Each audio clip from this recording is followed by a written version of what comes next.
देखा, उसका सपना इतना भयानक तो नहीं था, किंतु ना जाने कैसे सीमा डर गई। गला सूख गया था उसका। वैसे आजकल अक्सर ऐसा होता है। वह इन मान्यताओं को नहीं मानती थी कि सपने किसी शुभाशुभ फल को लेकर आता है, पर पता नहीं क्यों आजकल वह उस कैलेंडर की तलाश में रहने लगी है जिसमें सपने के शुभाशुभ फल दिए रहते हैं।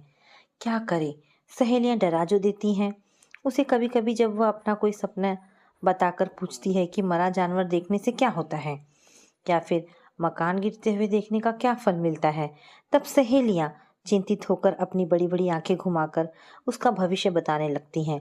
लगता है अभी तुम्हारी मुसीबत खत्म नहीं हुई है, कोई बहुत बड़ी विपत्ति आने वाली है। अपनी बेटियों की देखभाल जरा ध्यान से करना। तब सीमा हमारे डर के कांपने लगती है। अब ये मासूम बेटियां ही तो उसकी सब कुछ हैं, कैसे नहीं ध्यान रखेगी इनका। दोनों कितनी गहरी नींद में सो रही हैं। सीमा अरसे से ऐसी गहरी नींद के लिए तरस रही है। यदि किसी रात नींद आ भी जाती है तो कम वक्त डरावने सपने आ धमकते हैं और नींद छूमंतर हो जाती है। सीमा ने घड़ी की तरफ देखा। रात के 3 बज रहे थे। सपने की बेचैनी और घबराहट के माथे पर पसीने की बूंदें छलक रही थी। वह बिस्तर से उठी, मटके से गिलास भर पानी निकाला और एक ही सांस में गटागट पी गई। माथे पर आए पसीने को साड़ी के आंचल से पोंछती हुई वह फिर बिस्तर पर आकर लेट गई। सीमा ने पूरे कमरे में नजर घुमाई। ये छोटा सा कमरा ही अब उसका घर था। ना अलग से रसोई, ना स्टोर, ना बैठक, सब कुछ इसी कमरे में था। गैस चूल्हे की आंच से जो गर्मी निकलती वह रात भर भभकती रहती। कमरे से लगा एक छोटा सा बाथरूम था और एक छोटी सी बालकनी भी। सीमा का मन हुआ कि बालकनी का दरवाज़ा खोल दे, बाहर की थोड़ी हवा तो अंदर आएगी, किंतु उसकी हिम्मत नहीं पड़ी। रात के 3 बजे सवेरा तो नहीं हो जाता। सीमा मन मारकर लेटी रही। उसका ध्यान फिर से सपने पर गया। एक बड़े से गड्ढे में गिरकर उसकी बड़ी बेटी परी रो रही थी और चित्रा बड़ी बहन को रोता देखकर खिलखिला रही थी। ये भी कोई सपने हैं? इतना डरने लायक? वह डरी क्यों? इस सपने के ही किस हिस्से ने उसे डराया? परी का गड्ढे में गिरना या चित्रा का किनारे खड़े होकर खिलखिलाना? चित्रा हंस क्यों रही थी? शायद परी को गड्ढे में उसी ने ढकेला था। सीमा फिर कांप गई। सपने सपने था, आया और चला गया, किंतु उसकी परछाई किसी सच्ची घटना की तरह उसे डरा रही थी। वह इस प्रकार डरी मानो अभी घर में तूफान आया हो और घर की दीवारें तक हिल गई हों।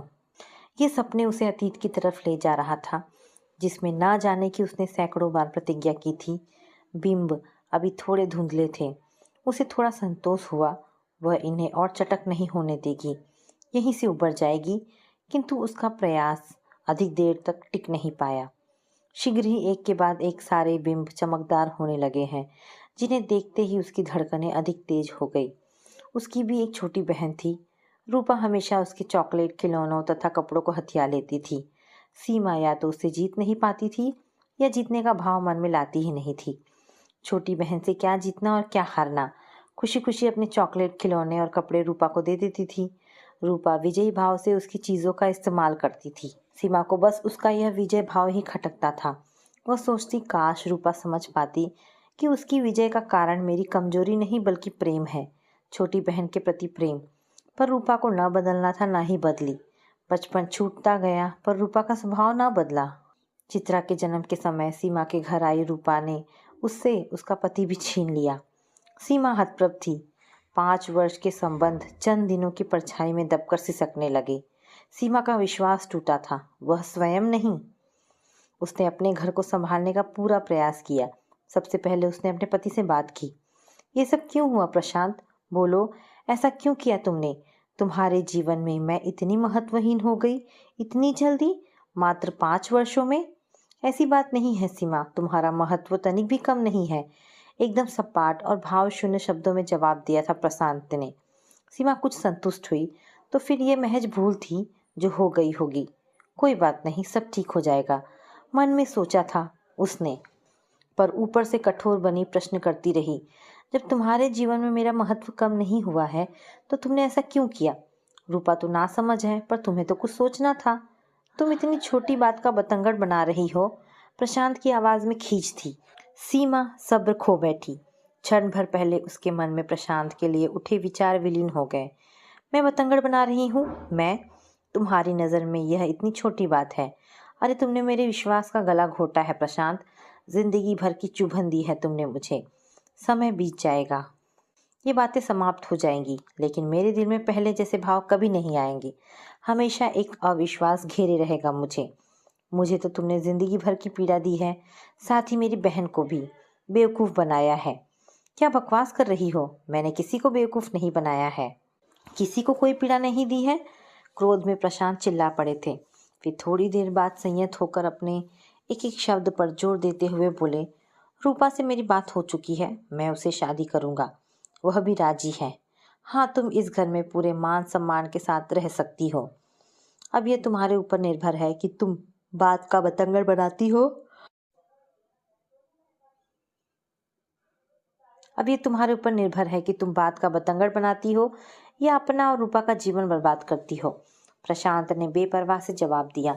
सीमा अवाक प्रशांत का मुंह ताकती रह गई। हाथ पैर जम गए उसके, मुंह से बोल नहीं फूट रहे थे। बात यहाँ तक बढ़ गई और वह कुछ जान ही ना पाई। किस दुनिया में रहती है वह? छत पर पंखा धीमी गति से घूम रहा है। दोनों बेटियां अभी गहरी नींद में सो रही हैं। सीमा ने पंखे को कुछ तेज किया, किंतु उसकी रफ्तार ज्यों की त्यों रही।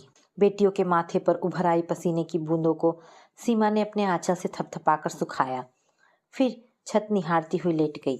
पति के जवाब से आहत सीमा के मन में उम्मीद की डोर अभी बाकी थी। सास से उम्मीद वे कुछ करेंगी, वैसे थी वे कड़क गुस्से वाली।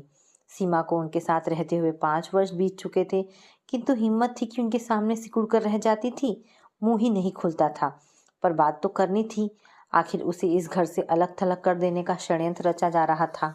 इस बात को नज़रअंदाज नहीं किया जा सकता था। यह उसके अस्तित्व का प्रश्न है। वह बात करेगी। अनुचित के विरोध में बोलना अपने अस्तित्व को बनाए रखने की बुनियादी जरूरत है। रूपा के साथ अपने खिलौनों को बांटना छोटी बहन के प्रति प्यार है। बड़ी बहन का बड़प्पन है। पति खिलौना नहीं है, वह उसे कैसे बांटेगी, कैसे बट जाने देगी? पर क्या करे वह, जब पति खुद ही बटना चाहता हो, बटना ही नहीं पूरी तरह से निकल जाना चाहता हो, फिर भी वह प्रयास करेगी। मौका देखकर सीमा ने सास से बात शुरू की। माँ, प्रशांत रूपा से शादी करने की सोच रहे हैं। हाँ, कह तो रहा था, एकदम ठंडी आवाज में जवाब दिया था सास ने। तो माँ, आपको पता है? सीमा की आवाज में आश्चर्य समाया था। हाँ, पता है। तो क्या आप यह सब होने देंगी? क्या करूंगी मैं? तुम देखो, तुम्हारी तो बहन है, उसे नहीं सोचना था तुम्हारे बारे में? 24 घंटे आगे पीछे नाचेगी, तब तो यही होगा ना। सीमा को लगा था कि शादी की बात सुनते ही सास के ऊपर दुखों का पहाड़ टूट पड़ेगा। ऐसा कैसे होगा? मेरे जीते जी ऐसा नहीं हो सकता। इस तरह का कोई वाक्य वे बोलेंगी, किंतु उन्होंने तो सपाट सा जवाब देकर पल्लू झाड़ लिया। सीमा का गला भर आया। माँ, आप ऐसा कैसे बोल सकती हैं? आप मुझे बहू बनाकर इस घर में लाई हैं। क्या आप यह सब होने देंगी? मेरे लिए कुछ भी नहीं करेंगी? मैं क्या करूंगी? तुम्हारी बहन है, तुम देखो। लाख मेरी बहन है। घुस तो आपके बेटे के संसार में रही है ना। आप अपने बेटे को समझा सकती हैं, रूपा का विरोध कर सकती हैं। मैंने आपसे कहा तो था कि मैं डिलीवरी के लिए अपनी माँ के यहाँ चली जाती हूँ, तब आपने स्वास्थ्य की दुहाई देकर मुझे यहीं रोक लिया था। आपके कहने पर ही मैंने रूपा को यहाँ बुलाया था। हमेशा उनके सामने चुप रह जाने वाली सीमा का इतना बोलना सास से सहन नहीं हुआ और उनका क्रोध भभक उठा। अब मुझे क्या पता था कि तुम्हारी बहन के लक्षण खराब है। पता नहीं कौन से संस्कार दिए थे तुम्हारी माँ ने। वैसे ये कोई बड़ी बात भी नहीं हो गई है। तुम्हें कोई घर से निकाल रहा है क्या? प्रशांत तो कहता है कि दूसरी शादी भी कर लूंगा, तब भी सीमा को इस घर से बेखबर नहीं होने दूंगा। अपनी जिम्मेदारी की समझ है उसे, तो ये भी प्रशांत की योजना में शामिल है। माँ के दिए संस्कार की बात कर रही है। जो काम रूपा कर रही है वही तो इनका बेटा भी कर रहा है, बल्कि 2 कदम आगे बढ़कर अपनी पहली पत्नी और 2 बच्चियों को छोड़कर। इन्होंने कौन से संस्कार दिए हैं अपने बेटे को? एहसान बता रही हैं कि घर से नहीं निकाला जा रहा है उसे। अरे कौन होते हैं ये लोग घर से निकालने वाले? शादी करके आई है यहाँ, पूरा हक है इस घर पर। यहाँ से निकलना होगा तो वह खुद ही निकल जाएगी। जिम्मेदारी की क्या खाक समझ है इन लोगों को? कोई नौकरानी है वह कि सुविधाएं दे देंगे, पगार दे देंगे, इतने से वह खुश हो जाएगी? ये सास हैं, इनके तमाम नखरों को बड़े प्रेम और आदर के साथ झेलते हुए उसने 5 साल बिता दिए, किंतु इस घर की रीति नीति समझ ही ना पाई। ये वही सास है जिनको उसने माँ का दर्जा दिया था। इतनी कठोर, इनसे डरती रही थी वह। ये तो नफरत के काबिल भी नहीं है। सीमा के सिर से पल्ला सरक कर नीचे गिर गया, जिसे फिर से सिर पर रखने की जरूरत उसने महसूस नहीं की। और हिकारत भरी नज़र से सास को देखती हुई उठाई। सीमा के मन से सास का आदर एक झटके में ही समाप्त हो गया और इस परिस्थिति से लड़ने की हिम्मत पनपने लगी। उसने सोचा, प्रशांत के सिवाय किसी से वह इस विषय पर बात नहीं करेगी। था ही कौन उसका? पिता बहुत पहले ही चल बसे थे। माँ के बस का कुछ है ही नहीं। अब उसे खुद ही सोचना पड़ेगा। इस समस्या से उबरना तो है ही। माँ को उसने ना तो चिट्ठी लिखी ना फोन किया। रूपा से इस विषय पर बात करने की उसकी इच्छा ही नहीं हुई। किंतु प्रशांत पर तो उसका अधिकार है। वो अपने अधिकार को नहीं छोड़ेगी। उस दिन से कई कई बार उसने प्रशांत को समझाने का प्रयास किया था, अपने प्यार का हवाला दिया, बच्चों की तरफ देखने की प्रार्थना की। उसके बिना नहीं रह पाएगी कहकर जोर जोर रोई भी थी, पर प्रशांत का मन काबू में नहीं था। उसकी नजरें अन्य सारी बातों को पछाड़ देती, बस रूपा का चेहरा ही उसे दिखता था। सीमा हताश हो गई थी। अब घर में 24 घंटे तनाव रहने लगा था। फिर माँ आ पहुंची, उसकी अपनी माँ। बताया तो उसने नहीं था, पर माँ सब जान गई थी। पर आकर भी कर कुछ नहीं पाई थी वे। हार कर सीमा के आगे ही आंचल पसार दिया था उन्होंने। सीमा समझ गई थी कि अब माँ भी उन्हीं लोगों की भाषा बोलना चाह रही है। कोई इसकी पीड़ा को नहीं समझता, माँ भी नहीं। माँ की 2 बेटियां एक ही सुख की कामना किए हैं। माँ किसकी पीड़ा समझे? अपने सामने फैले माँ के आंचल को सीमा ने अपने हाथों से नीचे किया और बोली, मैं तुम्हारे आंचल में अब कुछ नहीं डाल पाऊंगी माँ। मैं ये घर छोड़ दूंगी। तुम मुझसे कुछ मत मांगो, मैं देने में असमर्थ हूँ। मेरी नियति अकेले रहने की है। माँ, मैं बहूंगी, यहाँ नहीं रुकूंगी। कहाँ जाऊंगी? अकेले रहना आसान है क्या? तुम रह भी लो, पर ये बच्चियाँ, इन्हें पिता से क्यों अलग कर रही हो? मैं अलग कर रही हूँ माँ? मैं? प्रशांत ने सोचा इनके बारे में। इनकी किस्मत में पिता का सुख नहीं है माँ। अपना दम घोटकर मैं इन्हें पिता का सुख नहीं दे सकती। बेटा, राजा महाराजा भी। बस करो माँ, बस करो। क्या हो गया है तुम्हें? कुछ नहीं कर सकती हो तो कम से कम चुप ही रहो। अब तक मैं यहाँ इसलिए रही माँ, क्योंकि ये मेरा घर था। पूरे हक से रहती थी यहाँ। अब दया पर नहीं रहूंगी। कह दो रूपा से, मैंने उसे अपना पति दे दिया। माँ सीमा से लिपट कर फूट फूट कर रोई। माँ सीमा की मनोव्यथा समझ रही थी। क्या करे माँ, इस उम्र में किसी समस्या से जूझने की शक्ति खो चुकी है। वे चाहती हैं कि शांति से इसका निपटारा हो जाए, तो ना उन्हें रूपा की चिंता होगी और ना ही सीमा की। दोनों बेटियों के प्रेम में पड़ी माँ समझ नहीं पा रही है कि सीमा आखिर पति को बांटे भी तो कैसे। 6 महीने से सीमा स्थिति को बदलने का प्रयास कर रही है, किंतु जब ज्वालामुखी फटी चुका है तो कब तक वह इससे लावे से बचेगी? इस लावे में झुलस कर दफन नहीं होना है उसे। जानती है सीमा कि उसका वजूद अब बिखर चुका है, किंतु वह उसे समेटेगी। अपनी खातिर नहीं, अपनी बच्चियों की खातिर। घर छोड़कर जब वह अलग रहने के लिए निकली थी, तब उसे 2 कमरों का मकान मिल गया था।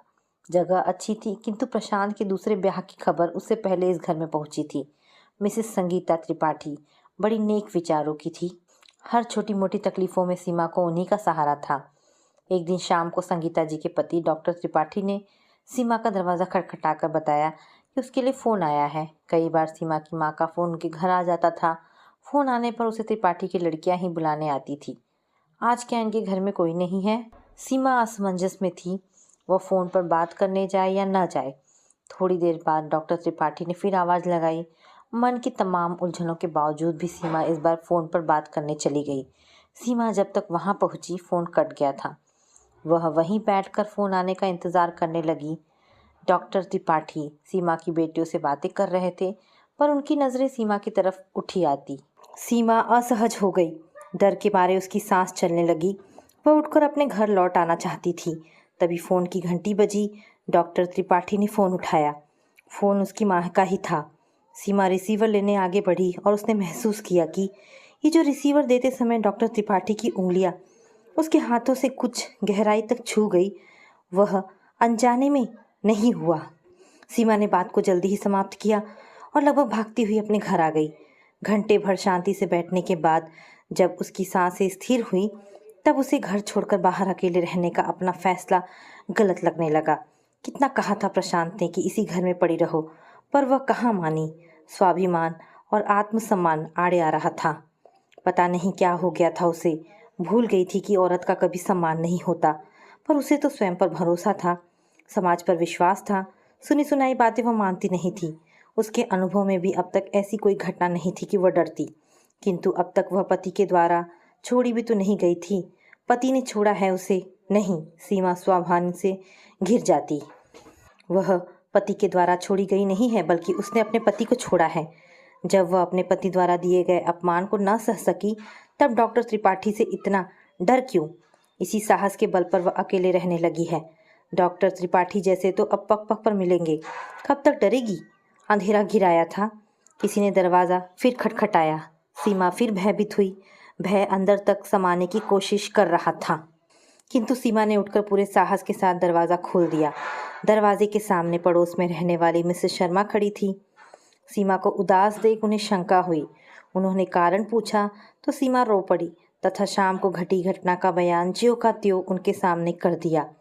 फिर मिसेस शर्मा के प्रयास से ही 15 दिन के भीतर उसे यह कमरा मिला था।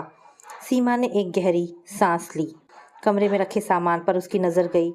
इस कमरे में तमाम सामान के साथ एक अटैची भी थी, जिसमें सबसे नीचे एक तस्वीर रखी थी।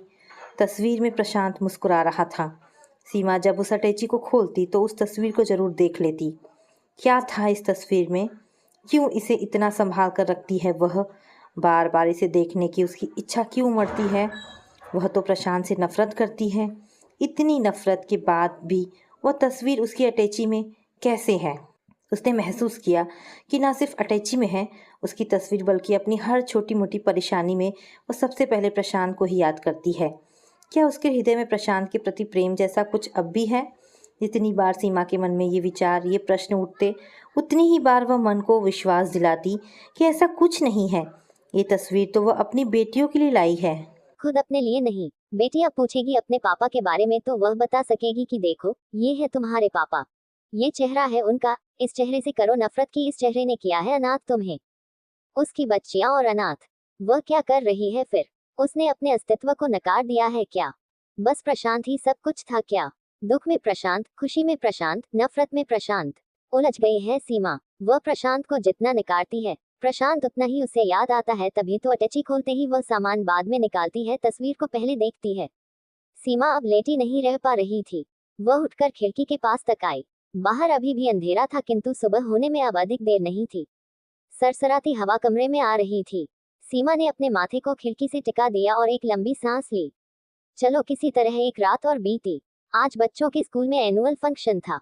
उसने बच्चियों को जगाया और अपने काम में लग गई। परी अपने कपड़ों को उलटने पलटने लगी।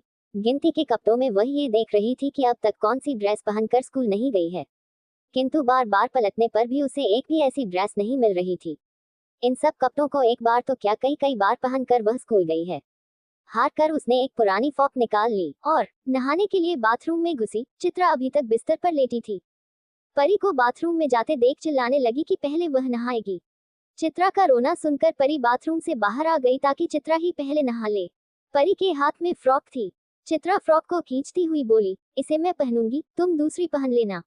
फ्रॉक बड़ी है, इस बात की चिंता उसे नहीं थी। वह तो खुश थी कि परी यह फ्रॉक नहीं पहन पाए, बस। इधर कुछ दिनों से सीमा चित्रा की इन आदतों, जिसमें परी की चीजों को छीन लेना और उसे हरा देना शामिल होता जा रहा था, से परेशान थी। और शायद इसलिए आजकल उसे डरावने सपने भी अधिक आने लगे थे। सीमा को चित्रा के जन्म के समय मैटरनिटी होम में कहे गए उस बंगाली महिला के शब्द याद आ गए। उसके दोनों बच्चों में मात्र साल भर का अंतर है। ये जानते ही बंगाली महिला ने उसे सलाह दी थी, इसको इसके हाथ से केला खिला देना, तब वह बहन से हिंसा नहीं करेगी। हिंसा शब्द ईर्ष्या शब्द के पर्याय में बोला गया था। ये तो सीमा भली भांति समझ गई थी, किंतु केला बड़ी बेटी के हाथ से छोटी को खिलाए, छोटी बेटी के हाथ से बड़ी बेटी को, यह नहीं समझ पाई थी। समझने का प्रयास भी नहीं किया था। कहीं केला खिलाने से प्रेम और द्वेष हो सकता है भला? पर अब उसके मन में कभी भी आता है कि वह पूरी तरह क्यों नहीं उस बंगाली महिला की बात को समझी। समझकर वैसा कर लेती तो शायद चित्रा परी से इतनी ईर्ष्या न करती। लेकिन परी इतनी उदार कैसे हो गई? कहीं अनजाने में उसने चित्रा को केला खिला तो नहीं दिया था? सीमा झुंझला उठी। क्या हो गया है उसे? किन किन बातों में विश्वास करने लगी है वह? स्कूल के स्टेज पर एक कार्यक्रम के बाद दूसरा कार्यक्रम था। तालियों पर तालियां बज रही थी, किंतु सीमा का मन अपने ही द्वारा बुने गए विचारों में उलझा जी था। समारोह समाप्त होने पर सब बच्चों को स्कूल की तरफ से एक एक पैकेट चिप्स और चॉकलेट दी गई। बच्चे खुश होकर घर लौटे। सीमा का मन अब तक उदास था। वह बेमन से घर के कामों को निपटाने लगी। परी ने चित्रा से पूछा, चित्रा चॉकलेट का स्वाद कैसा था? अच्छा, बहुत अच्छा, चित्रा ने इठलाते हुए जवाब दिया। तुम्हें नहीं मिली थी क्या? सीमा के काम करते हाथ रुक गए। हाँ, मिली थी। फिर तुमने भी तो खाई होगी। नहीं, क्यों? चित्रा ने मांग ली थी। उसे भी तो मिली होगी। हाँ, उसे मिली थी, पर उसे और खानी थी। आधी दे देनी थी, पूरी क्यों दी? चित्रा रोने लगी थी। मम्मी। परी के जवाब से सीमा का धैर्य थर्रा कर टूट गया। उसने परी के गाल पर तड़ातड़ कई थप्पड़ जड़ दिए। उसने मांगी और तुमने दे दी। अपनी चीजों को बचाना नहीं आता तुम्हें। तुम दादी बन रही हो। तुम्हें क्या लगता है कि चित्रा तुम्हारा बड़ा मान सम्मान करेगी कि तुमने हर पल अपने हिस्से को उसे दिया है? अरे, यूं ही देती रहोगी तो एक दिन वह तुमसे तुम्हारा जीवन भी छीन लेगी। अब उसे कुछ दोगी? बोलो, अब दोगी अपनी चीजें उसे? सीमा परी को मारे जा रही थी और बोले जा रही थी। माँ का रौद्र रूप देखकर चित्रा डर के मारे एक कोन में दुबक गई थी। सीमा के मारते हाथ जब थोड़े रुके तो वह स्वयं फूट फूट कर रोने लगी और वही दीवार के सहारे जमीन पर बैठ गई। घंटों रो लेने के बाद उसने कमरे में नजर दौड़ाई। खिड़की के बाहर एक स्याह पर्दा पड़ गया है। भीतर की पीली रोशनी में कमरा कुछ उदास और खोया खोया सा लग रहा था। उसकी दोनों बेटियां रोते रोते वहीं उसके पास जमीन पर ही सो गई थी। चित्रा परी की गोद में दुबक गई थी और परी का चित्रा के सिर पर था। सीमा का मन बेचैन हो गया। वह क्यों पिछली जिंदगी की गुत्थियों में उलझी है? 10 साल पहले घटी एक घटना का अब तक इतना गहरा प्रभाव। वह गलत राह पर है। उसे इस छाया को अपनी जिंदगी से मिटाना पड़ेगा। कितना प्रेम तो है दोनों में। वह क्यों अलगाव के बीज बो रही है? उसके इस व्यवहार से तो दोनों एक दूसरे से बहुत दूर हो जाएंगी। उसने तय किया कि अब वह कभी पीछे लौटकर नहीं देखेगी। वह काली छाया अपनी बेटियों पर नहीं पड़ने देगी। उसने बारी बारी से दोनों के सिर पर हाथ फेरा और आश्चर्य उसे यह हुआ कि आज इस अवसाद की स्थिति में भी उसने प्रशांत को याद नहीं किया। बस यही से सीमा ने पति और सबको अपने जीवन से निकाल फेंका।